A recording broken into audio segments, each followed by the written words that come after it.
Hello, my name is Chris Hankin and I'm a Professor of Computing Science at Imperial College London. Since 2010, I've been Director of the Institute for Security Science and Technology, and then Co-Director and now Fellow of the Institute. ISST was established to provide government and other industry stakeholders to access academic expertise to help solve security challenges across a broad spectrum from physical security all the way through to cyber. The college has established 6 so-called Grand Challenge Institutes, and ISST is one of those. Much of the work that I'll be talking about today was done in collaboration with medics from one of our sister institutes, the Institute for Global Health Innovation. And I'll say a bit more about that later on in the presentation. Today's lecture is in 5 parts. To begin with, I'll start with some general background about cybersecurity and look at some of the implications of the trends that we're seeing for the healthcare sector. I'll then talk about some of the emerging challenges and the threats that they pose, and go on to discuss how some of these threats can be mitigated or even prevented. And then in the final main section, I'll present some of the research challenges before very brief conclusions.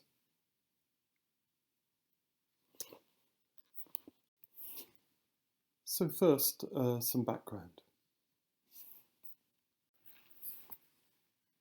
This slide shows the changing landscape. On the right-hand side, there's an image taken from Gartner. Lots of consultancies actually produce forward looks of technology trends. This just happens to be Gartner's from last year. So although it's a year out of date, things haven't changed markedly in that time. You'll see that there are 3 vertical groups of trends that they've identified, which cover respectively intelligence, digital, and mesh. If you read those in detail, I think under the intelligence heading, augmented analytics is probably going to have the most impact in the healthcare sector, certainly in the near term. As I'll say later, there's a lot more data around, and the advantages of actually having that data and being able to process it to provide things like personalised medicine is where we're likely to see the most impact. In the central column, I think possibly the most influential trend for the healthcare sector is going to be the immersive experience. This is potentially going to have real impact in training of new medics and new healthcare professionals, being able to really experience some of the situations that they're likely to encounter with patients without necessarily being exposed to the patients. And then finally, on the mesh side, there's of course blockchain there, and lots of people talk about blockchain. It's not my intention to go into any detail on blockchain today, but I think actually smart spaces is likely to have more impact. Smart spaces is about everything being connected and being able to communicate with one another. And as we increasingly see digitalization in the healthcare space, it will be the case that many of the devices, even down to the level of thermometers and so on, are likely to have intelligence built into them and be able to be connected through Wi-Fi or Bluetooth to other bits of equipment in the hospital. The image from Gartner also includes a couple of cross-cutting issues. The 2 highlighted here are privacy and ethics and quantum computing. I actually think that it's unlikely that quantum computing is going to have much impact in the healthcare sector in the near term. But I think privacy and ethics, of course, is a big issue. It's always been a big issue, or the ethics side has always been a big issue in healthcare. Given the explosion in data that I mentioned briefly a few moments ago, the privacy issues are also going to be significant.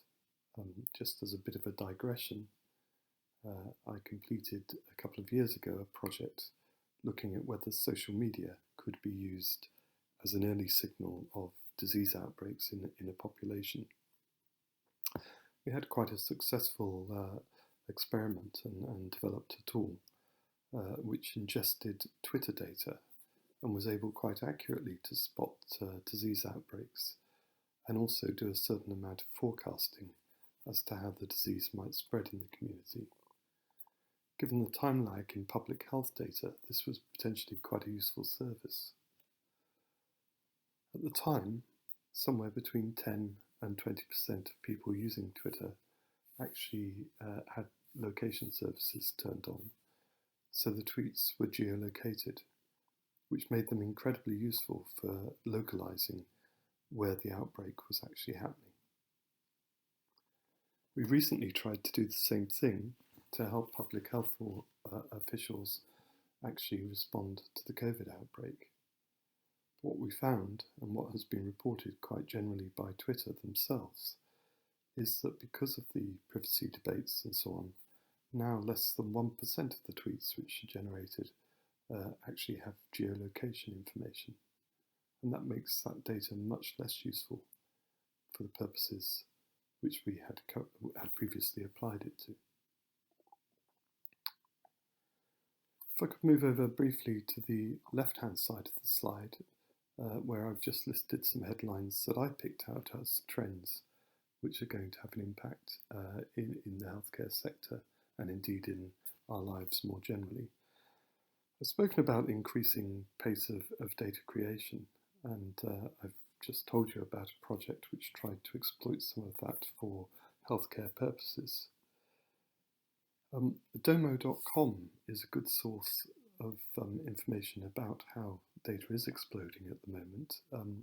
If you go to their website, you'll find information about data that's generated every minute of every day. They have some nice infographics. For 2019, they estimate that there are 4.3 billion internet users. So this is a really substantial proportion of the world's population are now connected to the internet. And just to take one of their statistics, which I found quite interesting, which sort of highlights this data generation issue, they estimate that every minute of every day in 2019, 188 million emails were sent. And if you look at their infographics, they pick out a number of popular social media sites and things like Google searches and so on. And if you compare over the 7 generations of statistics that they've now generated, you'll see that there's an exponential growth in almost every area. On the second bullet point here, probably the key word there is digitalization rather than commoditization in the context of healthcare. Digitalization, of course, is about everything now having compute power embedded into it. And much of the information that's gathered through using those devices is in digital form.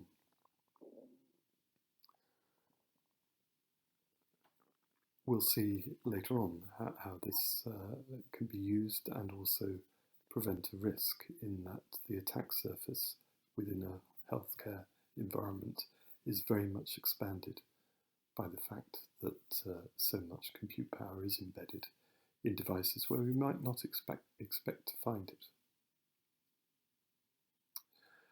And then finally, there's the point about the Internet of Things and cyber-physical systems. And really there I just want to, for a moment, say something about the cyber-physical aspect. Because all those devices that we've been talking about like thermometers, like embedded medical devices, pacemakers, insulin pumps, cochlear implants, but also the large equipment we find in hospitals like MRI machines and so on. All of those devices have the capability to have some physical effect on people using them or in which they're embedded.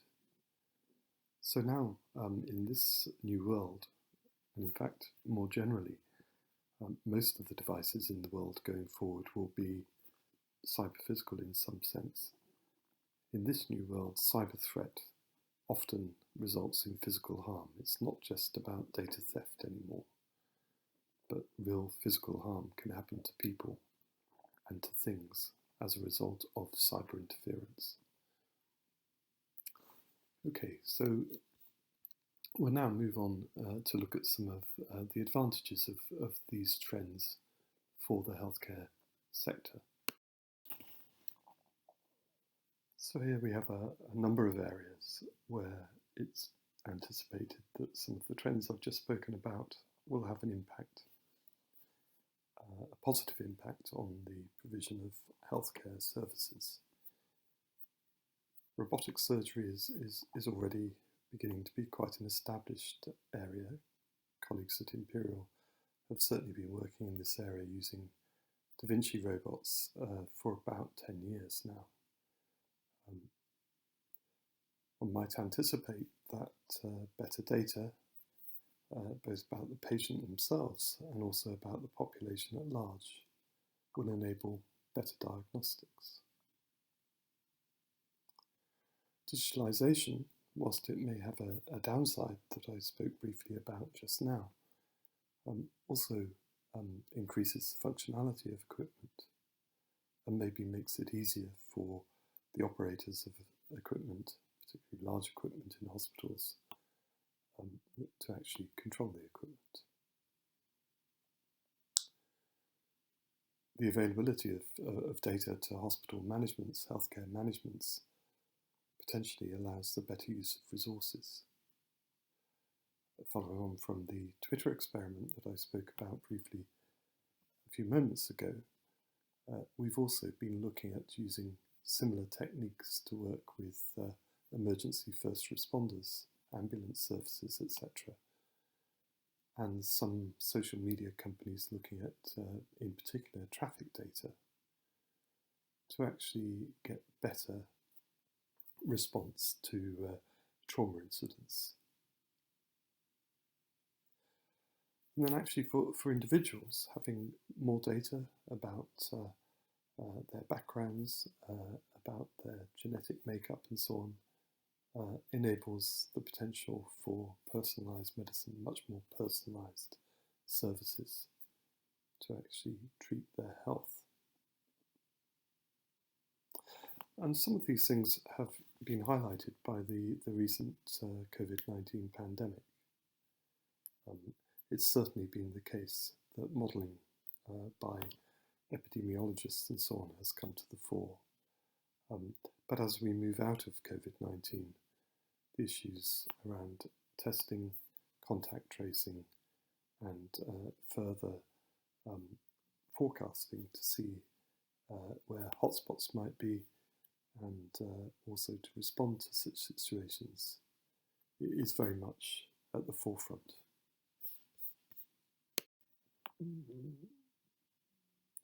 So alongside the advantages, there are some potential risks as well.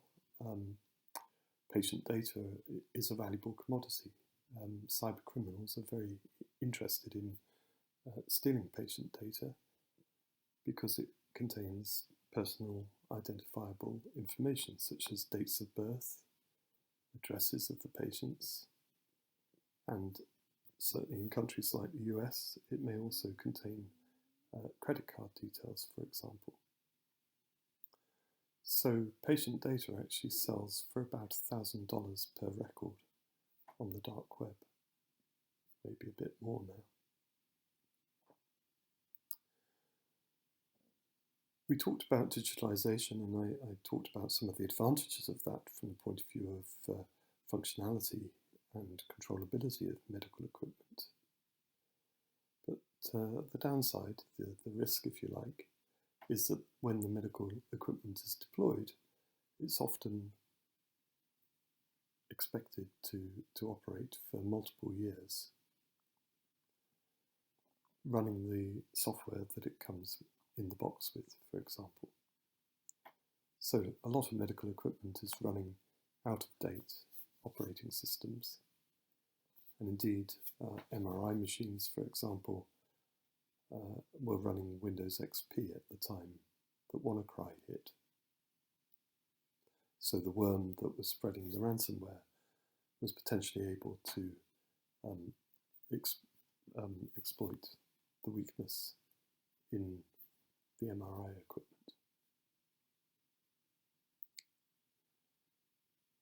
And then the final point is that, again, to do with digitalization, if medical devices have compute power and have connections to the outside world, then they're vulnerable to interference. And this might be large equipment that's vulnerable to interference, but equally we might be concerned about interference with implanted medical devices, for example, using Bluetooth or wireless connectivity. I'd like to look briefly at the sort of general context. So hackmageddon.com, which is the title on this slide, is a pointer to a website which you may find interesting to look at. It's run by a single individual, but he crowdsources information about current cyber attacks. And he's been doing this since 2012, and you'll find on his website infographics going back over that period, which present the cyber threat at any particular point in time. He actually reports on a monthly basis, but this slide is actually a summary slide for the first quarter of 2020. And you'll see that in terms of size, in terms of the number of incidents, this is out of about 600, I guess, human health and social work comes fifth. We can discount the other because these are incidents, cyber incidents, which the curator of this data or the people who are collecting the data for him were unable to say who the target was. So the other three in front of human health and social work are industry, individuals, and then public administration and defence.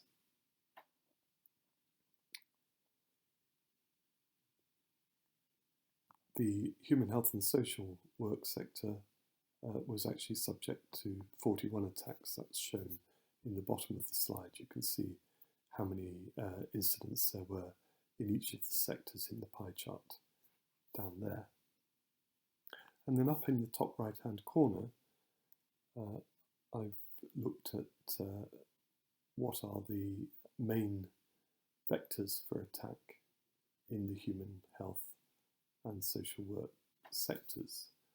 And you'll see that by far the top two are malware. And the most common form of malware these days is cryptojacking, which is actually malware that's installed into a system so that the system effectively can be hijacked to mine for cryptocurrencies. And then the second is also a form of hijacking, but this is account hijacking. And this is where either an email account or other form of account, maybe an account on a bit of medical equipment, is taken over by the attacker so that they can use it for their own nefarious purposes.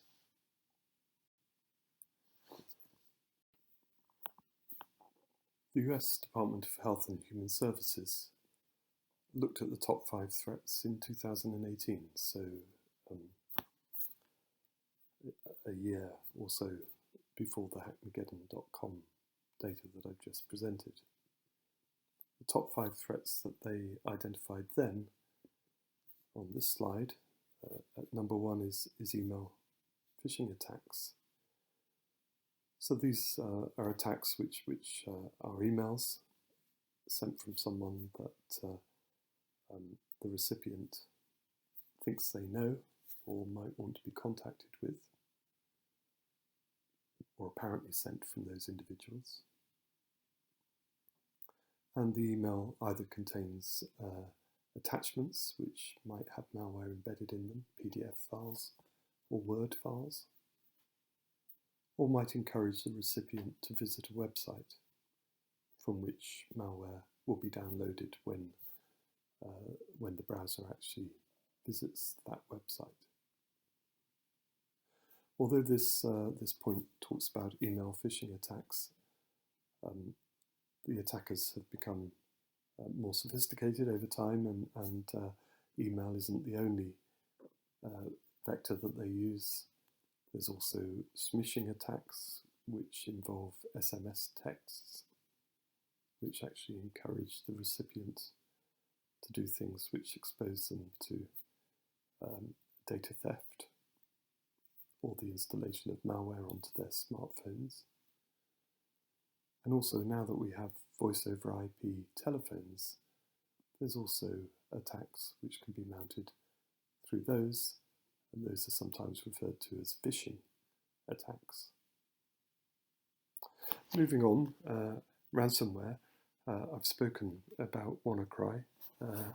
WannaCry is probably the highest profile ransomware attack, although as we'll see in a few moments, there are many other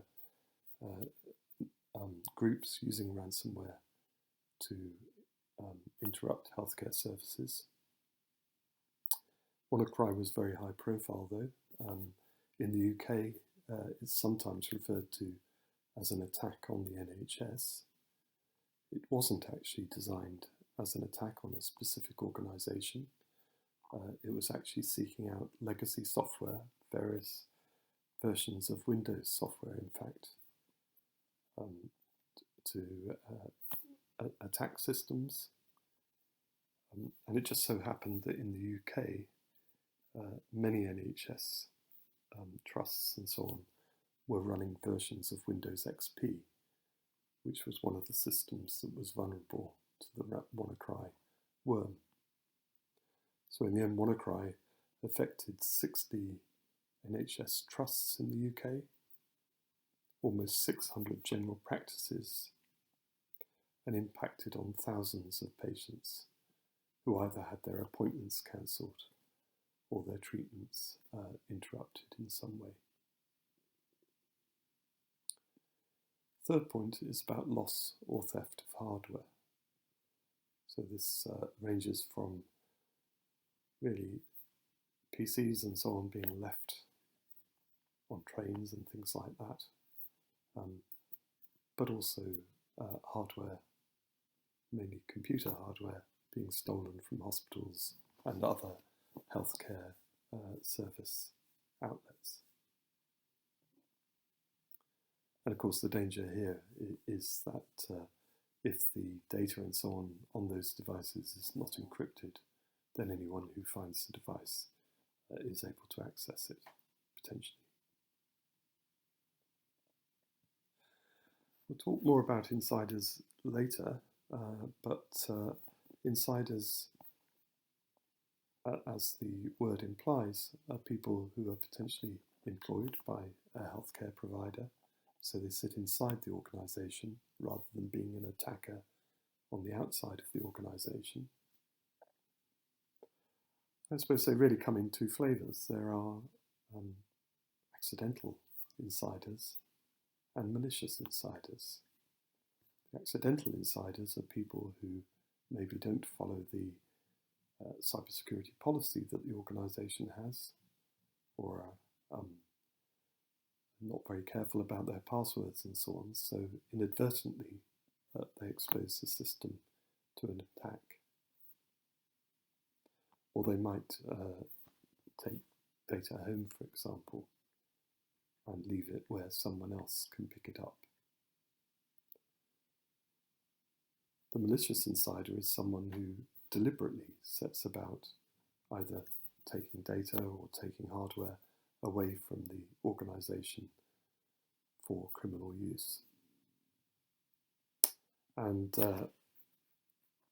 this happens all too often, for example, when people are dismissed from employment and the organisation doesn't have proper account management, so that that individual is able to access the systems after they've actually left the organisation.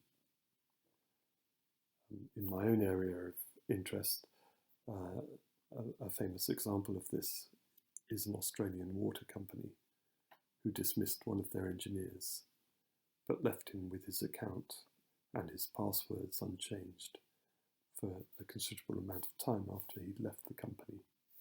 And he maliciously attacked one of their water treatment plants and arranged for untreated sewage to be released into drinking water reservoirs.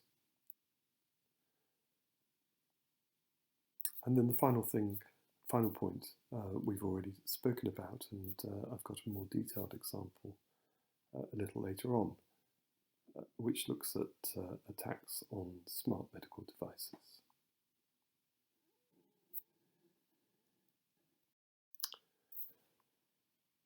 Here are some examples that I picked up from March 2020 of various incidents impacting on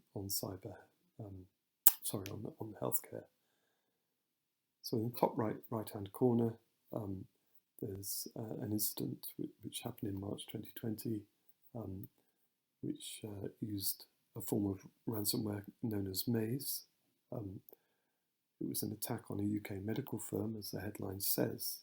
It was actually a failed attack, but even though the criminals failed to get the ransomware properly installed and raise the ransom, they did release thousands of patient records, potentially in their frustration at not succeeding with their grander attack plans. In the right-hand corner, there's a report from Tandem about phishing attacks on healthcare systems. In the centre, TA505 is a cybercrime group. Previously, they've been responsible for the Dridex banking Trojan. They launched a new campaign in March 2020, targeting healthcare, manufacturing and pharmaceutical laboratories with phishing emails. This new campaign by TA505 was specifically launched at the start, really, of the coronavirus pandemic to exploit potential weaknesses in the system. Bottom left-hand corner is a report from the World Health Organization, which has reported that since COVID-19, they've seen a twofold increase in attacks on their systems by cybercriminals. And finally, over in the bottom right-hand corner, there's a picture and a snippet about the Ryuk ransomware, which is another form of ransomware, which has been targeting hospitals throughout the crisis. It's interesting, actually, that a lot of the cybercrime gangs that use ransomware seem to have backed off from mounting attacks on hospitals during the crisis. But Ryuk may be unique in the fact that they've continued, and that's just an indication that they were very active in March 2020. Finally, in this section, I just wanted to talk briefly about attacks on medical devices. So this is a particular example about a pacemaker. The number IXMA 1724101 is a number which was assigned by the US Computer Emergency Response Team. Periodically, they issue advisories about potential vulnerabilities in devices. Their main interest, certainly in terms of the ICSMA series of alerts and advisories, is industrial control systems. But increasingly, medical devices are also appearing in that list. So this advisory as it says in the first bullet point, is quite an old one. It was issued in 2017. It's just there as an example. As I say, there continue to be advisories right up to the current day about various other devices. This one was from August 2017 and concerned Abbott Laboratories pacemaker. The image on the right-hand side appears not to be an Abbott Laboratories pacemaker. It's got St Jude Medical written on the side of it, but actually St Jude Medical became Abbott Laboratories. And after the advisory was issued, Abbott Laboratories did issue a firmware update, so this is hopefully no longer a vulnerability in those devices. But the vulnerability consisted of a number of different things which are listed there in the second bullet point. So the device had improper authentication, so that anyone could effectively issue commands to the device. There was no real checking that the commands were coming from an authorized user. There was nothing to control the power consumption of the device, and sensitive data which was stored on the device wasn't encrypted, so it was there in plain, so that an attacker could potentially steal very sensitive data from the device. So as it says in the next bullet point, an attacker was able to issue commands and change settings. In this case, I don't think the attacker was able to turn the pacemaker off. But certainly with some of the other advisories which have been issued, that is a possibility that the attacker has. And some of the later examples concern defibrillators, insulin pumps, etc. So the whole range of medical devices potentially can have vulnerabilities. The US CERT is a good source of information about vulnerabilities that are being discovered. So that finishes the section on background. We'll now move on to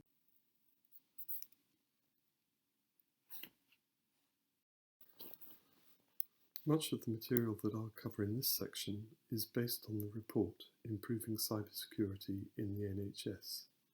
This was written by a team of colleagues in the Institute of Global Health Innovation at Imperial, and I acted as an advisor. The lead author was my colleague Sarah Gafour.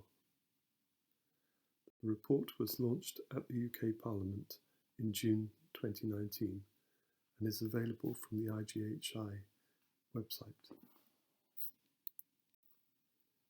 First, there are some specific aspects of healthcare which make it a particular challenge from the cybersecurity perspective. First bullet point here, of course, is that healthcare is really about patients. It's about caring for patients, and patient safety is certainly becoming a high priority. But understandably, cybersecurity has not been given such a high priority until now. Second point is that although healthcare staff are often highly trained, they're not necessarily and almost always not trained in IT skills. So the staff in a healthcare facility actually constitute normally an unintentional internal threat. This relates back to the point about insiders that we spoke about earlier on during this lecture. It's not unusual to walk into a hospital and go to a nurse's workstation and find that the password of the day is written on the whiteboard behind the station, so that anyone could actually access the hospital IT systems as a consequence. The next point we've also touched upon previously, which is that it's the legacy issue. It's that much of the IT that is used in the medical devices that are used in a healthcare environment are either outdated or unsupported.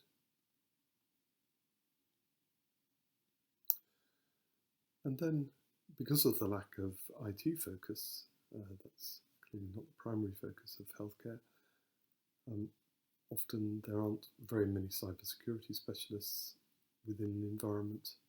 So when something does go wrong, the response to that incident may be much less efficient than it would be, for example, in a finance company. And the final point is about the organisational structures. If you go to the report that I cited in the previous slide, you'll find an organogram of the NHS at the moment. And you'll see that it's an incredibly complex structure. And when things go wrong, there's a whole hierarchy through which incidents have to be reported. And to a certain extent, this hinders the responsiveness of the system to deal with emergency cyber events. I'll go through some of the areas of threat. And I want to start with connected medical devices. We spoke about these a few moments ago. Why do we want generally devices to be connected? Well, one example might be that, for example, if monitoring devices have intelligence in them and could be connected directly to the electronic health records of the patients which the device is currently treating, then that leads to a much more efficient capture of relevant medical data. Probably the biggest challenge here is that whilst devices in many other areas are highly regulated, and indeed medical devices are regulated from the point of view of their primary function, there are no agreed security standards for medical devices. The Federal Drug Administration, which has the lead on regulation for medical devices, again, possibly understandably, has a focus on safety rather than cybersecurity. And generally, healthcare providers are unable to risk assess the adoption and integration of emerging technologies. They don't have the technical skills that would be required to do a proper risk assessment. We've already spoken about some of the opportunities which the rapid developments in artificial intelligence, and particularly in machine learning techniques which support algorithmic decision making, might have to offer to healthcare. In the first bullet point on this slide, I've just identified some of those areas. The possibility of making early interventions by spotting potential disease earlier, the possibilities of having more personalised treatment based on an understanding of the individual patient's genetic profile, and also the possibility of automatic decision-making algorithms supporting real-time monitoring of patients, both in the hospital environment and also, maybe more importantly, in the home environment. Some of the issues that arise, though, are quite concerning at the moment and unresolved. If part of the medical treatment is based on algorithmic decision-making and something goes wrong, where does the liability lie? Is it in the healthcare provider, or is it with the person who designed the algorithm or the company that designed the algorithm? And just to highlight some of those challenges, there's an example on this slide which is taken from the image processing domain. The title there is Adversarial Machine Learning, and this is reflecting work that's ongoing at the moment to understand how an adversary might actually interfere with the decision-making processes that a machine learning algorithm uses. This particular example on the left-hand side is an image of a school bus. In the middle is what appears to be random noise, but it's carefully designed noise which is added to the image on the left-hand side. So there's a change in every pixel, every element of that picture. And then on the right-hand side, you see what appears to us to be the same image. But this is from an experiment, quite an old experiment now in 2013, which showed how that noise can actually subvert the decision-making process of an image processing algorithm, so that rather than seeing the school bus that we can see, it classifies the image as that of an ostrich. Since 2013, this area of adversarial machine learning has become a really hot area, both from the point of view of people understanding how they might actually disturb the decision-making process, but also, of course, in how you might defend the algorithm against these kinds of attacks. And I guess this is an open problem at the moment, and allied to this problem is the fact that machine learning algorithms, once they're classified, will make decisions for us, but it's very difficult for us as human beings to understand why some decisions are the way that they are. So the area of so-called explainable AI is also another hot research area. And until these areas begin to come up with some real answers, there's probably quite a high risk associated with deploying algorithmic decision-making in the medical context. And just following on from that, once an algorithm is properly classified against some training data and is begun to be used in a live context, it may not be possible when errors are discovered in the future to patch that software, because effectively every instance of the algorithm is customized, and therefore standard patches won't necessarily apply.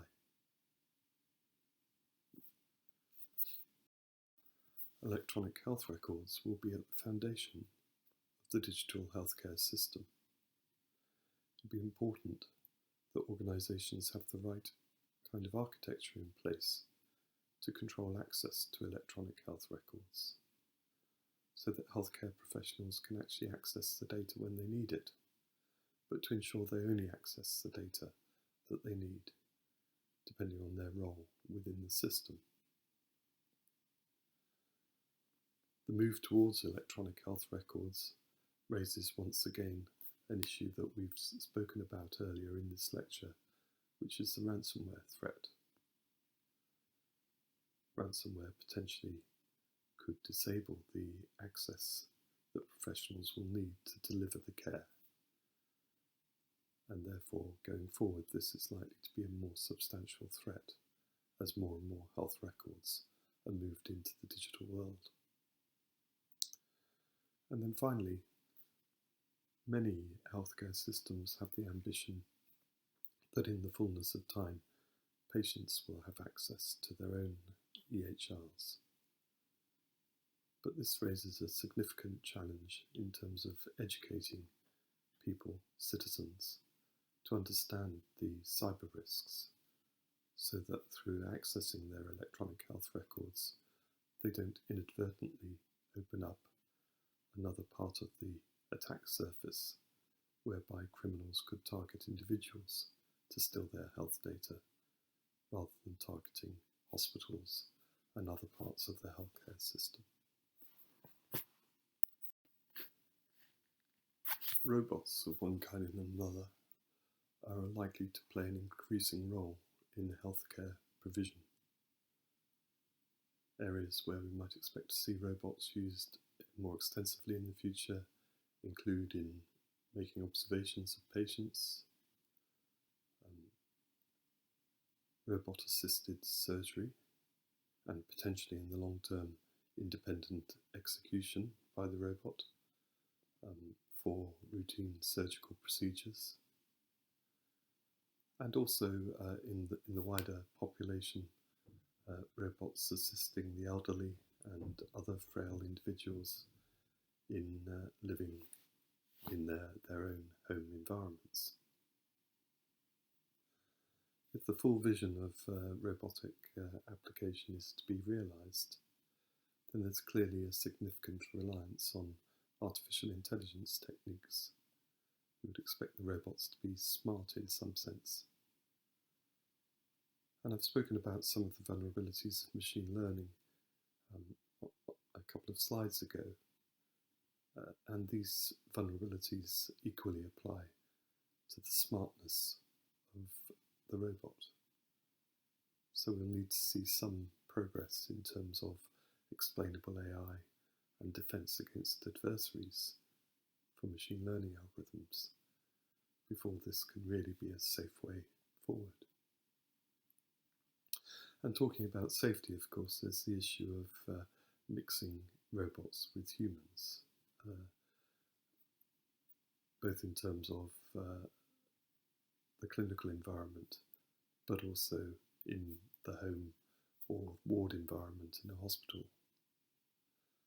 So there needs to be much more work done on understanding those interactions, ensuring that such interactions are safe, and having the appropriate governance practices in place to follow that through. Cloud computing can be an enabler of the large-scale processing of healthcare data that we've talked about earlier in this lecture when I was speaking about augmented analytics. One might expect to see electronic health records eventually stored in the cloud and potentially processed in the cloud. Examples from the UK where cloud computing is already in use include a system for allocation of transplant organs, and also providing 24/7 support to arthritis patients. Cloud data has some of the same kind of security issues as data anywhere else in the healthcare system.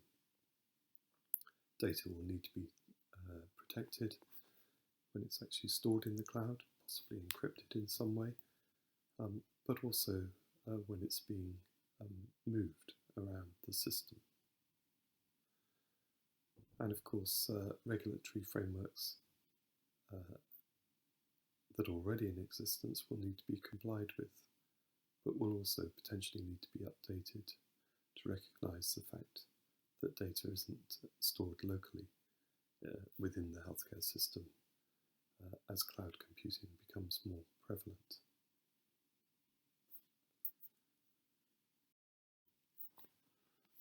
And then finally, in this section, I just want to say a few words about precision medicine. It's quite clear that genomic data potentially provides for more effective treatments, particularly for rare and non-communicable diseases. But just like all the other data in the healthcare system, it becomes vulnerable to data theft. And potentially this can have an impact both on the patient, but also if DNA information is stolen, there's a potential for blackmail and other kinds of threats to relatives who have similar DNA. So we've looked at some of the emerging challenges. So what can we do about it? How can we mitigate the cyber threat?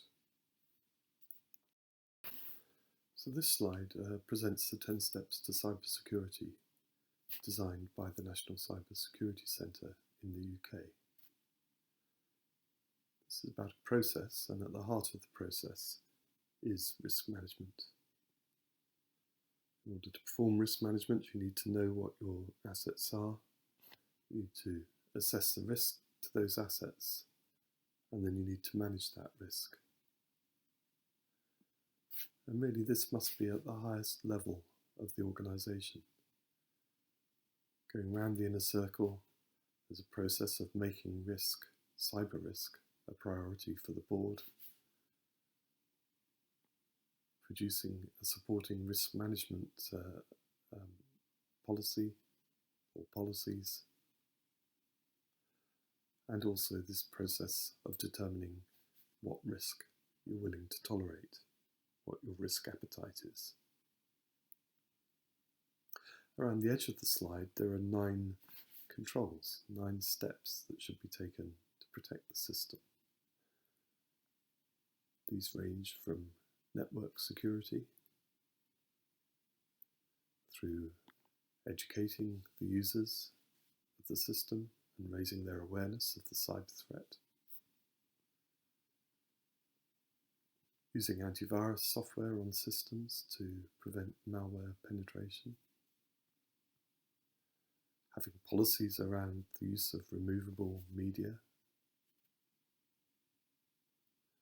configuring the system so that, if necessary, different parts of the system are separated from other parts so that malware can't easily spread through the system.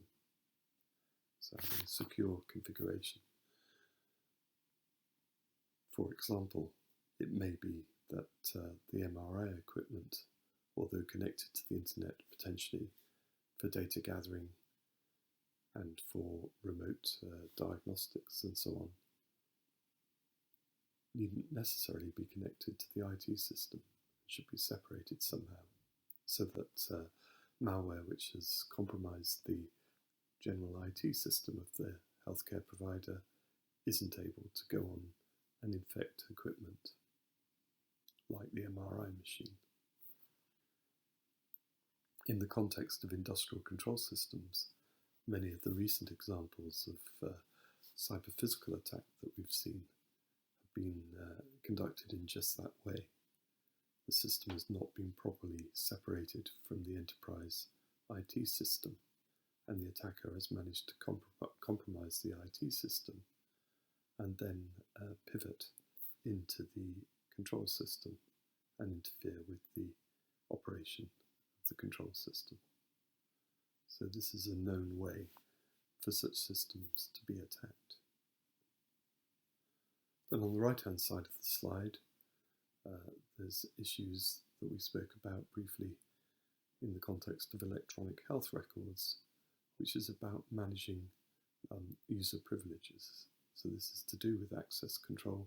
It's to do with controlling what a user can do once they've logged into a machine. How far can they go in changing the system, and what data can they access? And there's a piece about incident management, having the right kind of responses in place when things do go wrong. This probably also involves having regular exercises so that in the event of a cyber attack on a healthcare system, the personnel within the healthcare system know what they're required to do to actually recover and respond to that incident. Then there's a piece about monitoring. Know what's going on in your system, so have monitoring in place so that you can see anomalous behaviour potentially and then take the appropriate actions. And then finally, there's a piece about home and mobile working. This may seem to be less relevant currently in the healthcare system, but it may be that as we move towards more agile delivery of healthcare, that there could be some moves in this direction. So having appropriate policies in place about who can access the system from home and what sort of system requirements there are on the devices they use, etc., is an important part of actually defending the system. It's generally recognised that sophisticated cyber attacks may involve multiple phases and be drawn out over a fairly long period of time. This slide shows the analysis that NCSC have done, which identifies 4 significant phases in a cyber attack, starting with survey, running through delivery, then the breach, and finally the effect. And what this slide shows is how the cyber controls that I've just presented on the previous slide can be used to either interfere with or mitigate against certain of those phases of a cyber attack.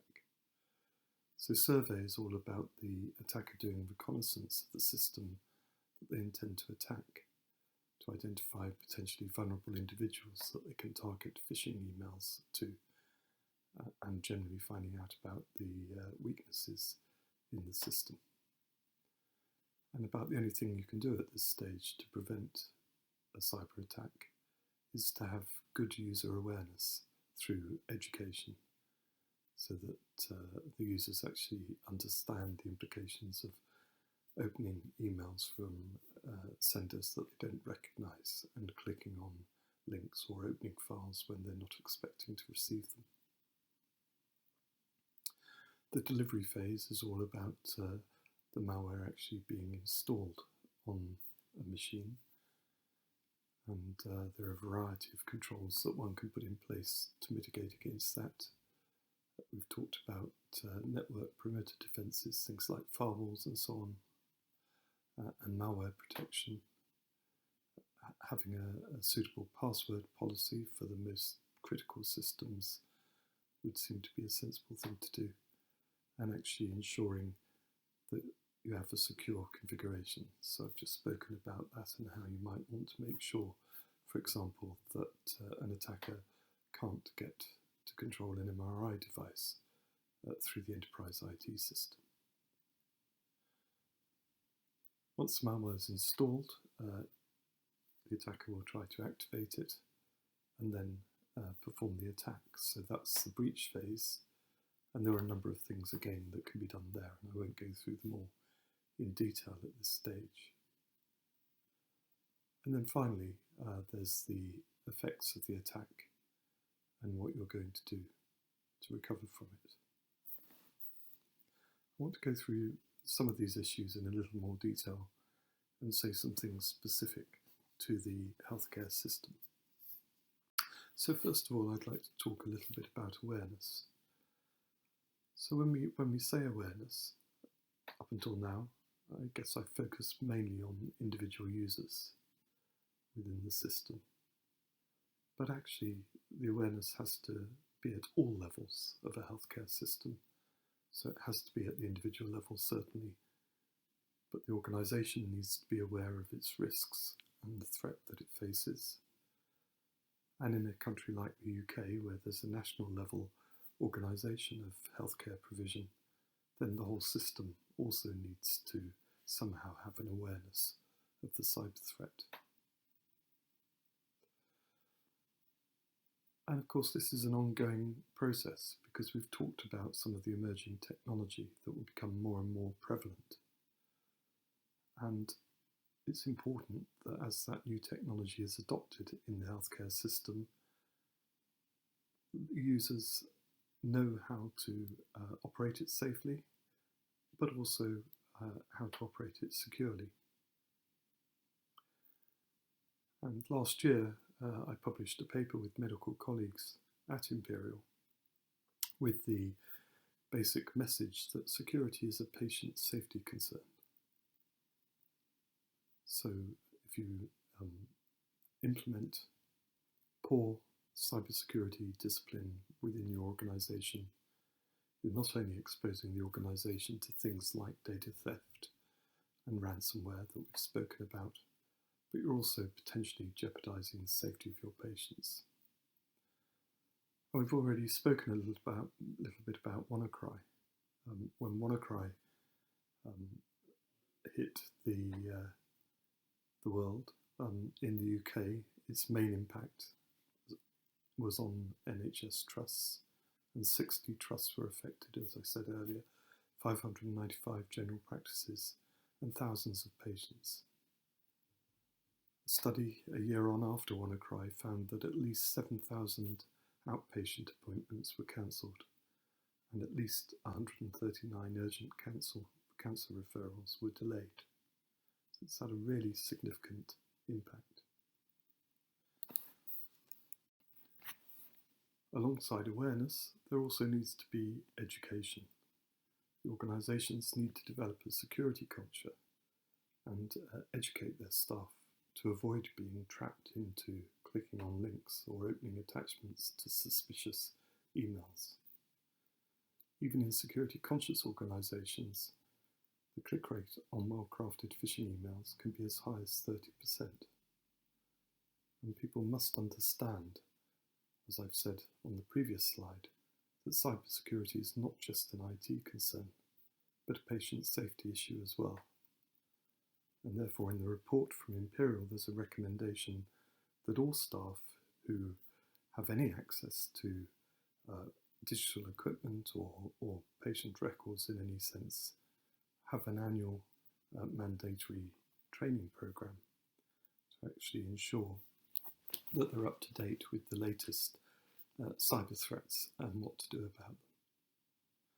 So we really need to move organisations on so that cybersecurity is seen as a priority akin to infection prevention and control or medication safety.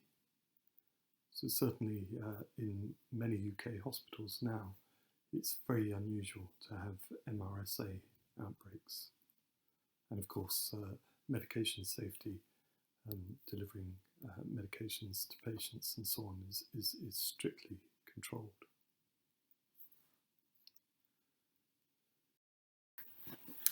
It's likely that organisations within the healthcare sector will need to develop new governance structures to provide for better decision making and better reporting of cybersecurity institutes. And it will help to develop standardised frameworks for cybersecurity assurance and testing, both of new equipment and periodic testing of existing systems to make sure that they're still fit for purpose. In addition to that, there needs to be a much better handle on the assets within the hospital or healthcare estate, and also an understanding of the supply chain and, where appropriate, the cybersecurity culture within suppliers to the organisation. And finally, there needs to be a better understanding of the infrastructure that's employed for connected medical devices, so that the right kind of secure configuration can be put in place to ensure that, as I said earlier, that medical devices can't be interfered with via the IT system. We spoke earlier about the lack of standards for connected medical devices. Alongside standards, one might hope to see in the future the development of regulation to make healthcare systems more secure. Whilst that hasn't happened yet in the UK or elsewhere in Europe, there are evolving standards and increasingly evolving regulation to make sure that IoT devices are secure. The image on this slide is taken from a report by the UK Government Department for Digital, Culture, Media and Sport, which is the UK Government Department responsible for cybersecurity. About 18 months ago, they produced a code of practice for vendors of consumer IoT devices, which was moving in the direction of ensuring that such devices were secure by design. On this slide, you can actually see the 13 recommendations that they made. I'll leave you at some point to read this slide at your leisure. But I just highlight the top 3 issues there, which are that devices shouldn't be shipped with a default password. Too often, IoT devices actually, if they have a password, come with a default password, which is often in capital letters PASSWORD, password. or the numbers 1, 2, 3, 4, 5, 6. In future, DCMS would like to see consumer IoT devices requiring the user to set a password at power up, rather than having such defaults encoded in them. The second point is that they would like to see vendors actually having some policy which is clearly publicised about how they disclose vulnerabilities when they're found, so keeping the user informed if there are known weaknesses within the system that might make the system vulnerable to cyber attack. And the third point is about issuing software updates when such vulnerabilities are discovered, so that the user of the system can continue secure operation of that system. So similar guidelines were adopted by the European Standards Institute, ETSI, and the UK is now moving towards actually introducing regulation to enforce some of these measures on the vendors of IoT devices. And it seems to me it would be good if the devices which are deployed in a hospital setting at least met these minimal standards, starting off maybe with the first 3 that I've highlighted.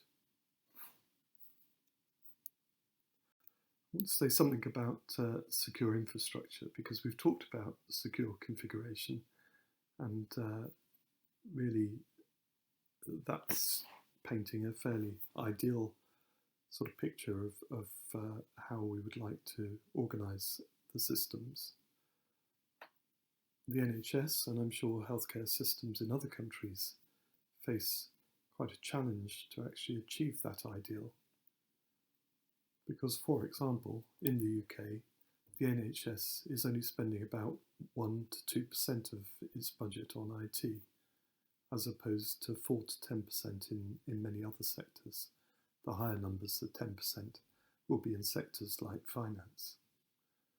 So in some senses, there's a significant underinvestment. And of course, only a small part of that budget on IT is actually spent on cybersecurity. But in order to achieve secure infrastructure, we must have robust perimeter security. We must have some kind of intrusion detection. Ideally, if data is leaving a network, we would notice it and we would be able to audit it. In terms of accessing equipment and accessing records and so on, it would be much better than rather than rely on passwords to have some kind of multi-factor authentication in place. And we spoke earlier about the need for access control, ensuring that people can access the data they need to access, but no more. Ideally, software should be updated on a regular basis, and somehow the legacy issue needs to be tackled. One of the things that sort of saved the NHS during WannaCry was that WannaCry hit on a Friday, if I remember correctly. By Sunday, Microsoft had agreed to release patches to Windows XP, which was an operating system that they were no longer officially supporting. But it was recognised that that was part of the legacy problem in many NHS systems, which was causing the problem. And coming back to the issue that I've emphasised time and time again, there needs to be appropriate risk management of connected medical devices. So far, what we've spoken about have really concentrated on techniques for mitigating against the early stages of a cyber attack through to the point at which a breach happens. The National Institute for Standards and Technology, NIST, in the States, actually identifies 5 components of a good cybersecurity strategy. They consist of identifying the risk and so on that the organisation has, so understanding what assets need to be protected, for example. Detecting that an attack is happening, so this might include things like monitoring that we spoke about earlier, protecting the system, which is about the sort of cyber controls that we were talking about on the previous slide, and then responding and recovering. So this slide is really about response and recovery. And there's just a few points here that I wanted to pick up. The importance of secure backups came to the fore again during the WannaCry attack, and I'm sure in many other ransomware attacks on healthcare systems, where the organisations that are best able to continue operation or recover quickly are those which have secure backups, which they can rapidly install to recover their system if it is subject to such an attack. It's important in a slightly broader context to have a disaster recovery plan. And it's important that that plan isn't something that's just designed and put away on a shelf somewhere for when an attack actually happens, but it's important that it's regularly exercised. The cyber threat landscape is changing all the time, so one has to ensure that disaster recovery plans are actually addressing the right kind of issues, and that staff involved in the disaster recovery plan know what their function is and know what they have to do. So regular exercises are imperative. And when things do go wrong, it's important also to have a period of reflection, to learn lessons from an attack, so that the organisation is stronger the next time and less likely to succumb to a similar sort of attack in future.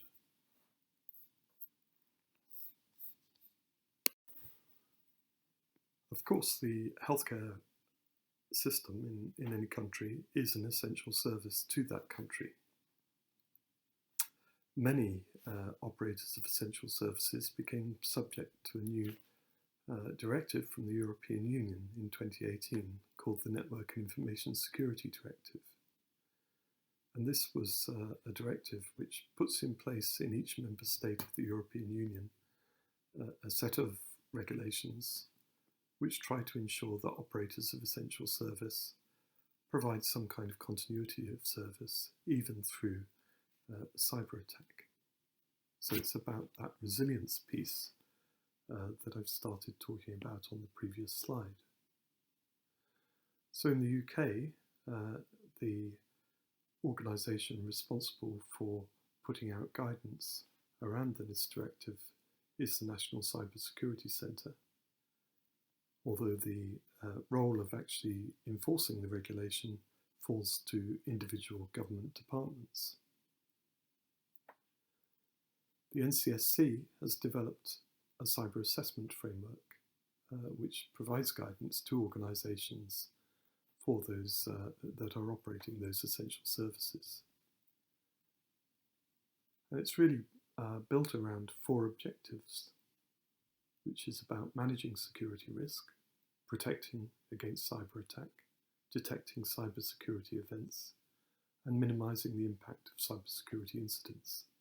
So if you were listening carefully to me on the previous slide when I talked about the NIST framework for cybersecurity, you'll see that there are elements of that in the cyber assessment framework.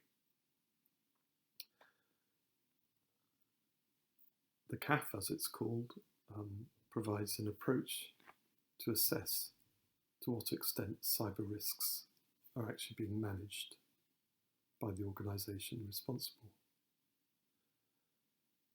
It can either be used by the organisation itself, or since there are regulations around the NIST directive, a regulator has responsibility for ensuring that organisations are complying.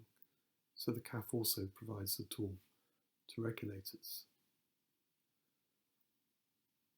The CAF, as developed by NCSC, has 14 principles which are written in terms of outcomes, specification of what needs to be achieved rather than a checklist of what needs to be done.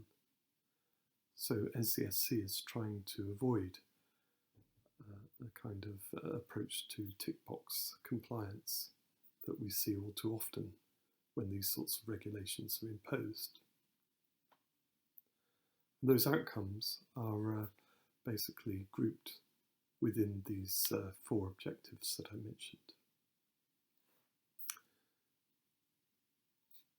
Assessment is basically a binary assessment as to whether an objective is actually reached or not achieved.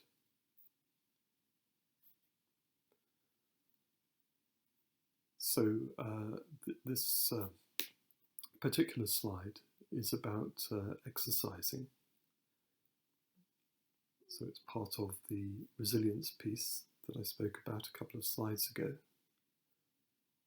And the requirements of the NIST directive, according to the cyber assessment framework, are not achieved if those various points down the left-hand side,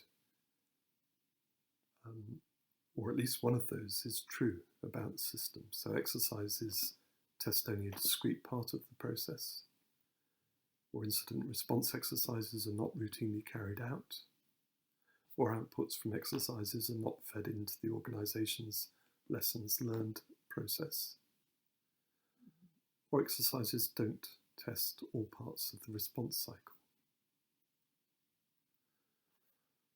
On the other hand, the objective is achieved if the exercise scenarios are based on incidents experienced by the organization, or composed of experience and threat intelligence from other organizations in the same sector, potentially. The exercise scenarios are documented and reviewed. So this goes back to the point I made earlier about it being important that you're exercising the right thing, that you're exercising against the current cyber threat, not against yesterday's cyber threat. Exercises have to be run regularly, and the outputs of those exercises properly documented. And exercises test all parts of the response cycle. So basically, for all of the 14 principles and so on, there will be a similar description, so that a regulator, or indeed the organization itself, can check to what extent it's actually complying with and meeting the objectives of the cyber assessment framework and also the Network and Information Security Directive. Currently in the UK, the NIST directive doesn't apply to healthcare systems, but this would certainly be an improvement in terms of the cyber posture of many healthcare organisations across Europe.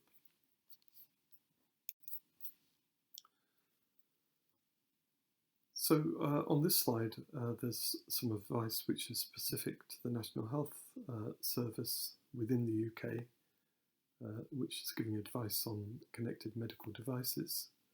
And basically, it's really a 6-point set of advice. It's about understanding what your assets are, identify the medical devices that you have, create a plan which will help you mitigate against any attack on those devices so that you can continue to deliver healthcare. So basically you apply those mitigations to reduce the likelihood of your systems being compromised. And some of the mitigations will be about reducing the impact if the devices are compromised. The 5th point is that supply chain point to a certain extent, but it's also that your devices might be connected to other parties outside of your particular organisation. So understand what those connections are.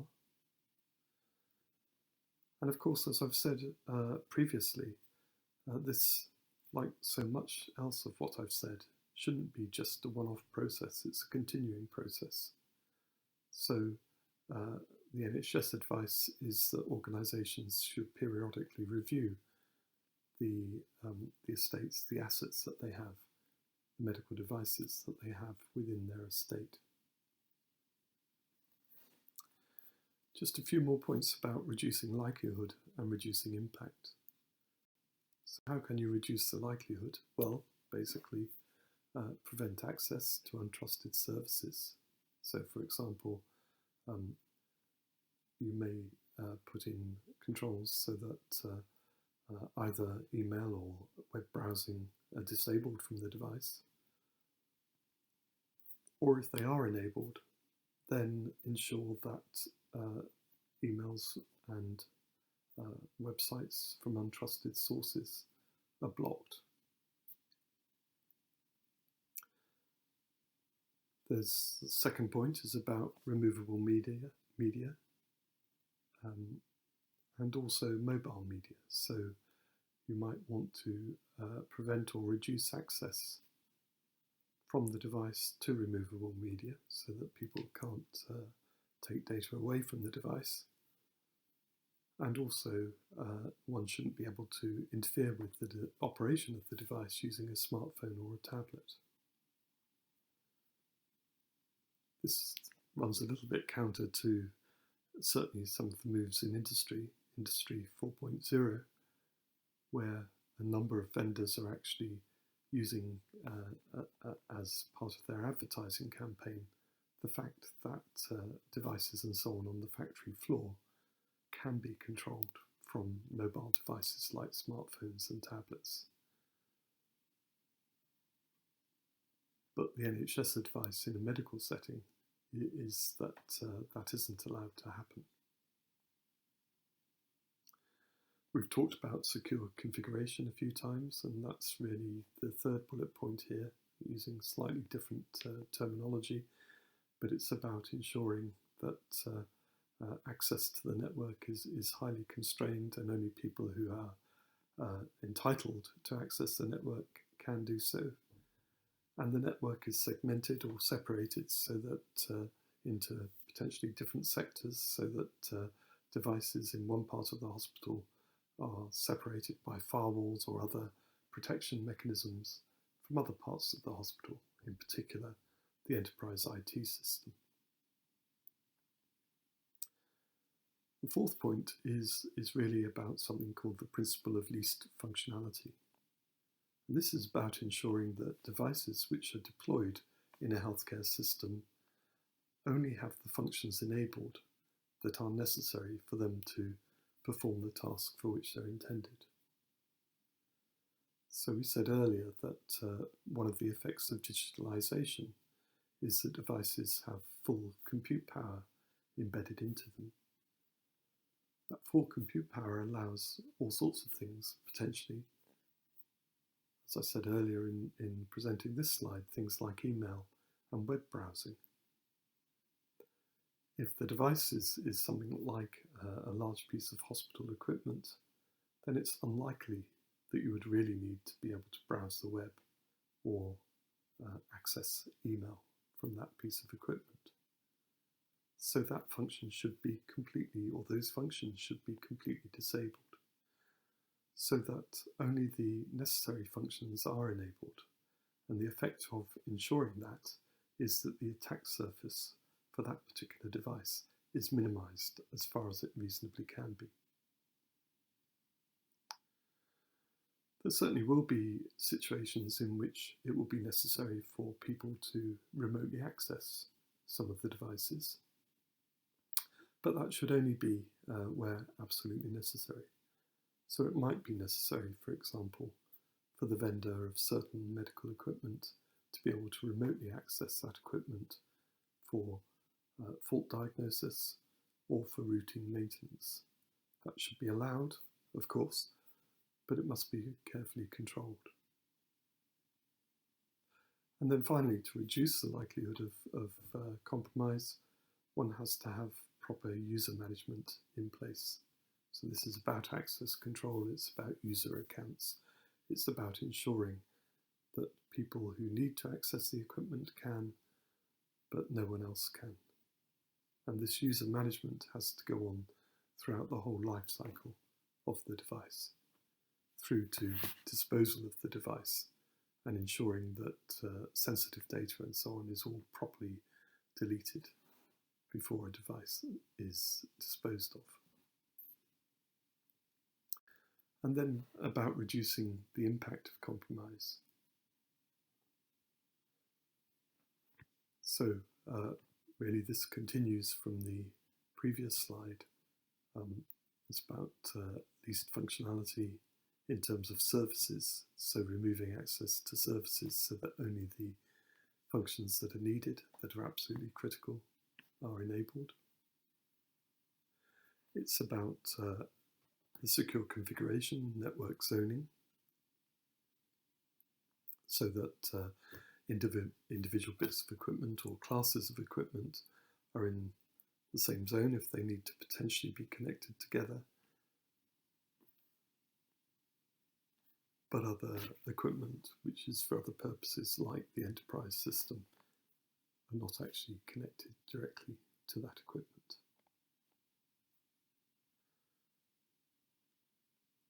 The third point here is about monitoring. So it's about knowing really what is going on as soon as possible, because as soon as you know that something is going wrong, you're able to take preventative action and limit the damage that might happen.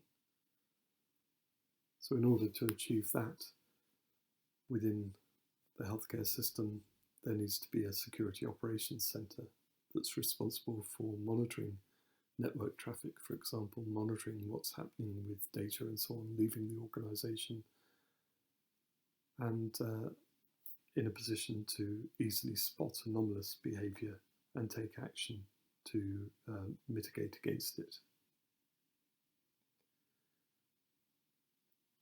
We've spoken already about the need to have good anti-malware and also intrusion detection systems, which will be part of that monitoring capability. And then we've spoken a bit about recovery and response. So it's not sufficient just to detect that an intrusion has happened or that a cyber attack is underway, so that an incident is in progress. It's important to have a way of responding to that incident. And it's important that that response isn't just the responsibility or isn't the responsibility of the technical staff, but clinicians have to be involved as well. Clinicians need to understand what the impact of an incident might be and engage in the planning for remediation of that incident, because clinicians will have the finest sensibilities about patient safety and things like that an IT or cybersecurity specialist is unable or unlikely to have.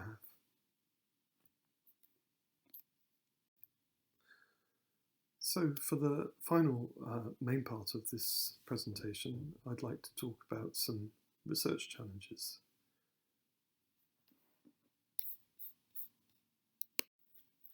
So I really want to focus on three areas, and this is the first of the three.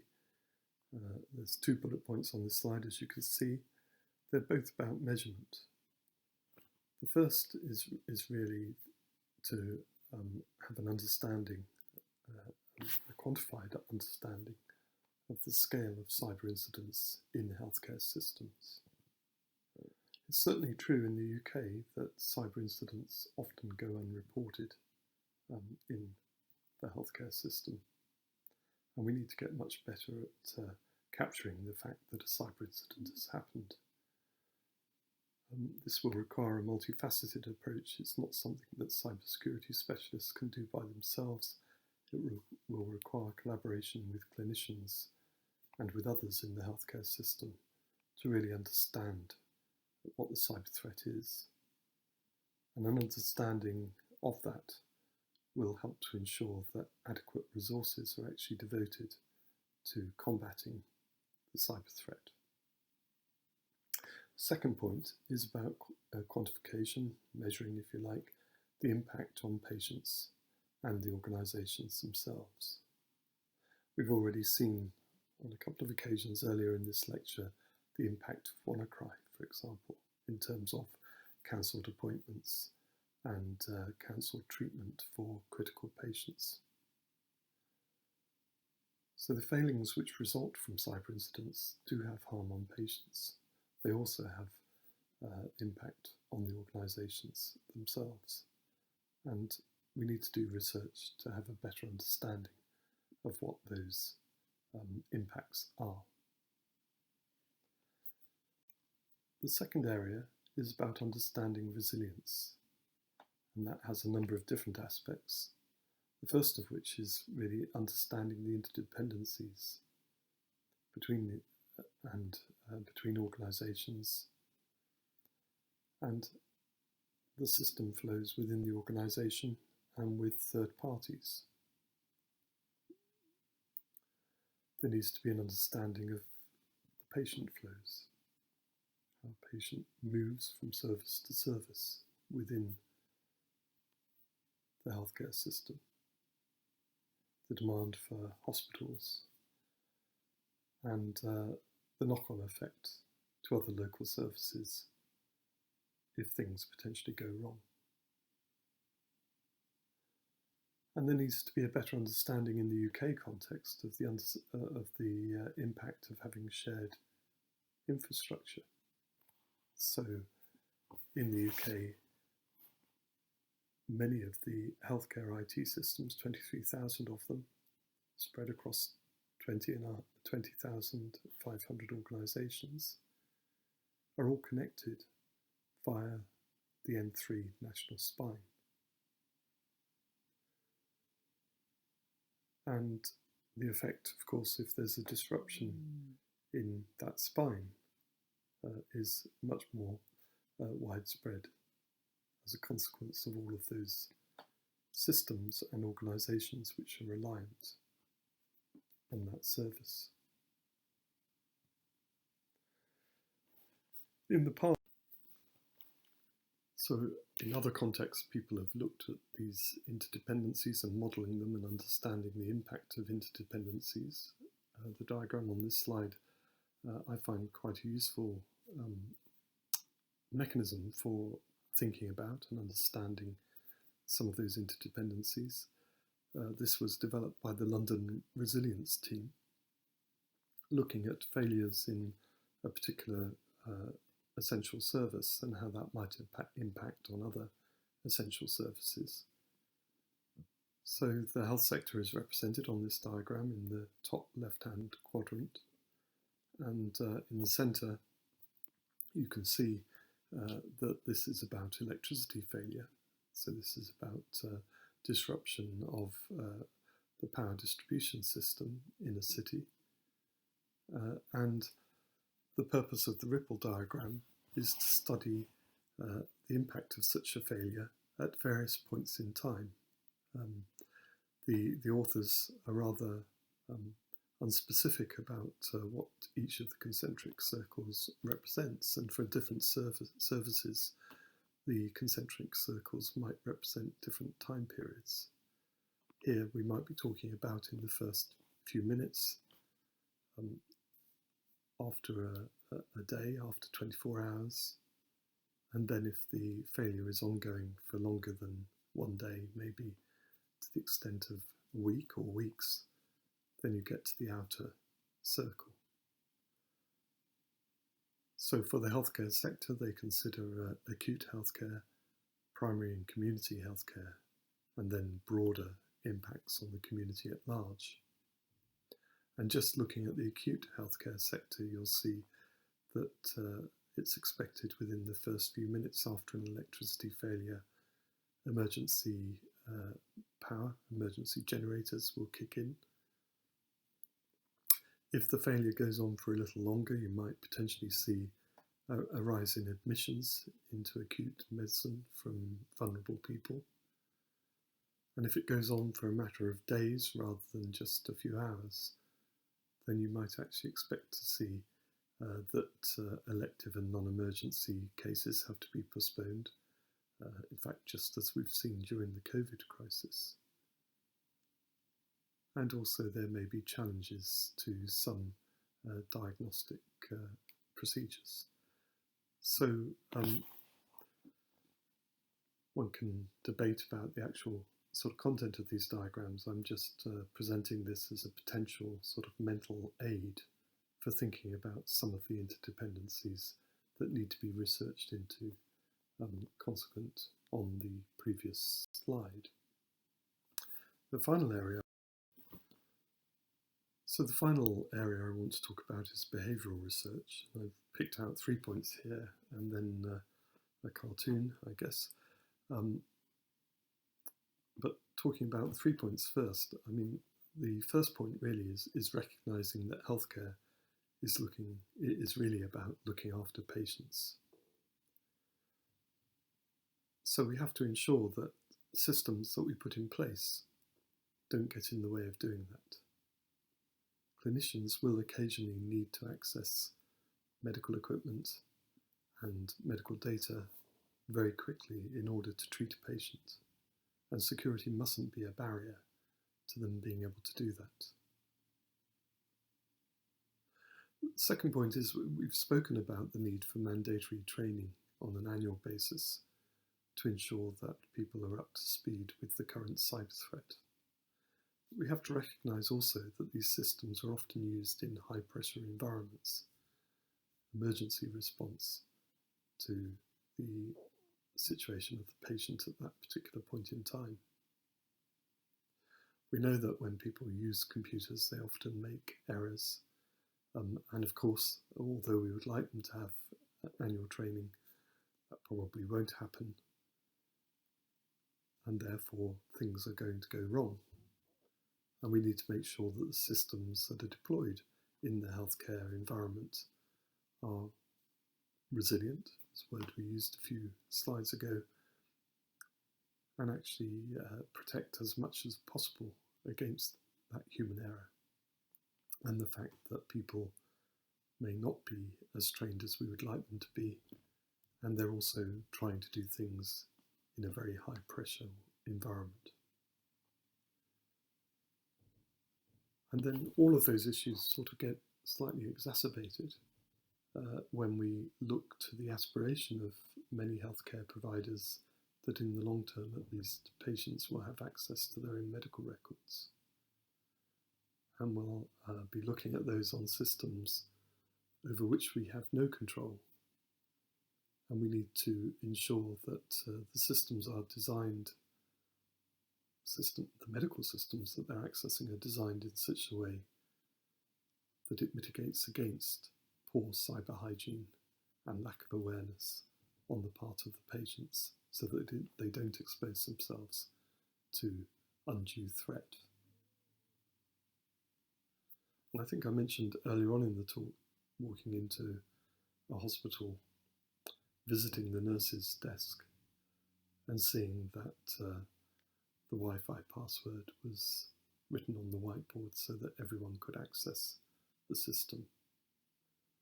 We need to ensure that the right kind of security is in place so that people behave in a sensible way when dealing with these digitalized systems in future. So I now move to the almost the last slide. I'd like to just come to some conclusions, and really they're captured on this slide. So I hope the message that comes across from this talk is a positive message. There's lots of opportunities that innovative technologies will offer to the healthcare sector. But we also have to recognise that there are risks, that many of the innovative technologies increase the potential attack surface for cyber attackers. And therefore we need to design these systems so that they're secure as far as we possibly can. Rather late in the talk, we came to that word, resilience. And cyber resilience is a key requirement of these systems. We must be able to recognise the fact that a system is compromised, recover, and continue operation of these critical systems that we've been talking about. And if we're going to achieve the sort of vision which underlies this, this presentation, then it's important that healthcare organisations have a comprehensive cybersecurity strategy which lays out the expectations of the organisation, of all of its users, be it of patient healthcare records, medical devices, or other digital components within the system.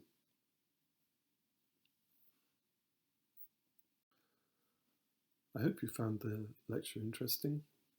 Thank you for your attention. As I said at the beginning, my name is Chris Hankin. I'm from the Institute for Security Science and Technology at Imperial College London.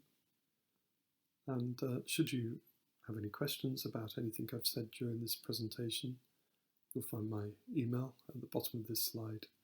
I would be happy to receive emails from you and respond to them. Thank you very much.